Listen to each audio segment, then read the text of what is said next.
أشهد أن لا إله إلا الله وحده لا شريك له وأشهد أن محمدا عبده ورسوله أما بعد فأعوذ بالله من الشيطان الرجيم بسم الله الرحمن الرحيم. Pada pembahasan sebelumnya telah disinggung hubungan 4 sifat utama tasbihiyah Allah Subhanahu wa taala dalam surah Al-Fatihah, yaitu Rabbul Alamin, Ar-Rahman yang Maha Pemurah, Ar-Rahim yang Maha Penyayang, dan Maliki Yaumiddin, pemilik hari pembalasan. Dalam hubungannya dengan landasan akhlak terpuji yang dapat dilaksanakan oleh umat manusia, yaitu adil, ihsan, dan isaidil kurba. Sebagaimana Allah Ta'ala berfirman, Inna Allah ya'muru bil adli wal ihsani wa isaidil kurba wa yanha 'anil fahsya'i wal munkar wal baghi ya'idzukum la'allakum tazakkarun. Yakni sesungguhnya Allah menyuruh berlaku adil dan berbuat ihsan, kebajikan kepada orang lain, dan memberi kebaikan kepada orang lain seperti terhadap kaum kerabat sendiri. Sebaliknya dari ketiga akhlak yang baik adalah dan Allah melarang dari perbuatan keji dan munkar dan al-baghi, yaitu pemberontakan.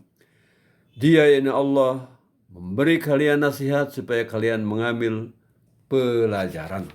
Dan itulah jadi ternyata di dalam 4 sifat Allah Subhanahu wa taala itu, yaitu Rububiyat, Rahmaniyat, Rahimiyat, dan Malikiyat, terdapat landasan akhlak yang harus ditiru oleh manusia dalam kehidupannya. Hanya saja urutannya terbalik, yaitu bukan dari rububiyah yang bersifat umum, yang mungkin sulit bagi manusia untuk langsung berbuat akhlak kepada seluruh alam, maka dimulai dengan sifat adil. Dari sifat Maliki Yaumiddin, yaitu sifat adil, minimal berakhlak secara adil. Lebih tinggi dari itu, berakhlaklah seperti rahimiyat. Jadi Allah yang Maha Pemurah, yaitu ihsan. Kemudian lebih dari itu adalah berakhlaklah secara rahmaniyat. Kalau rahimiyat bersifat khusus, yaitu hanya untuk orang yang beriman dan beramal soleh, yang beriman kepada Allah Ta'ala dan Rasulnya, yang beriman kepada Allah Ta'ala dan hari kemudian. Tetapi rahmaniyat adalah bersifat umum, yaitu Maha Pemurah, berlaku tanpa memperlakukan perbedaan-perbedaan suku, warna kulit, agama, kepercayaan, dan apapun. Ini adalah rahmaniyat. Sebagaimana sifat Allah Ta'ala rahmaniyat berlaku umum bagi seluruh makhluk hidup. Dan yang lebih tinggi dari sifat Allah Subhanahu wa taala yang sulit memang bagi manusia untuk menirunya, kecuali orang-orang yang khusus. Dalam hal ini adalah para nabi, khususnya Nabi besar Muhammad SAW, yaitu Rabbul Alamin. Rabb, Tuhan pencipta, pemelihara seluruh alam. Inilah yang sifat yang sangat umum. Jadi sifat-sifat Allah Ta'ala, sifat-sifat akhlak itu bisa sangat khusus. Sangat khusus, yaitu Malik Yaumiddin.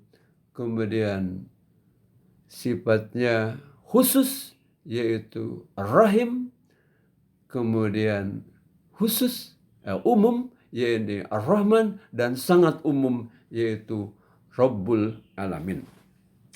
Berkenaan dengan surah Innallaha ya'muru bil adli wal ihsan wa itaidil kurba adalah bahwa ayat ini mengandung 3 macam perintah dan 3 macam larangan, yang secara singkat membahas semua macam derajat perkembangan akhlak dan kerohanian manusia, bersama segi kebaikan dan keburukannya masing-masing. Ayat ini menganjurkan paling bawah akhlak itu adalah berlaku adil.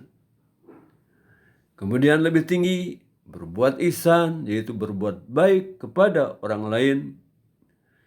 Dan yang tertinggi yang mungkin dilaksanakan manusia adalah isaidul kurba, yaitu berlaku kasih sayang seperti terhadap kaum kerabat. Kalau saudara berbuat baik terhadap saudara sekandung adalah wajar, karena itu pembawaan alami. Tapi yang Allah Ta'ala inginkan bahwa perbuatan baik itu kepada umat manusia tanpa membedakan warna kulit, agama, dan segala sesuatu harus dilakukan seperti terhadap kerabat sendiri. Sebaliknya dari itu, yaitu Allah melarang berbuat hal yang tidak senonoh, melarang berbuat kejahatan, dan melarang pelanggaran yang nyata, pemberontakan yang nyata. Arti adil, keadilan, artinya adalah bahwa seseorang harus memperlakukan orang lain seperti ia diperlakukan oleh mereka. Ia hendaknya membalas kebaikan dan keburukan yang orang lain timpakan kepada kita secara setimpal menurut besarnya dan ukurannya yang diterima dari orang lain. Itu namanya adil. Lebih tinggi dari adil, keadilan adalah derajat ihsan, kebajikan. Berbuat ihsan itu jika manusia harus berbuat kebaikan kepada orang-orang lain tanpa mengindahkan macamnya perlakuan apa yang ia terima dari mereka. Atau sekalipun ia diperlakukan buruk oleh mereka, ia tetap berbuat baik. Karena namanya itu ihsan. Jadi apapun yang dia terima, dia ingin berbuat baik kepada orang lain. Bahwa perbuatan ihsan tidak boleh digerakkan oleh pertimbangan-pertimbangan menuntut balas. Nah, kalau adil adalah pembalasan yang seimbang. Pada derajat perkembangan yang terakhir, yang tertinggi, yaitu isaidul kurba, memberi kebaikan seperti terhadap kerabat sendiri. Seseorang yang beriman kepada Allah dan Rasul-Nya, yang beriman kepada Allah dan hari akhirat, diharapkan untuk berlaku baik terhadap orang-orang lain, bukan sebagai membalas sesuatu kebaikan yang ia terima dari mereka.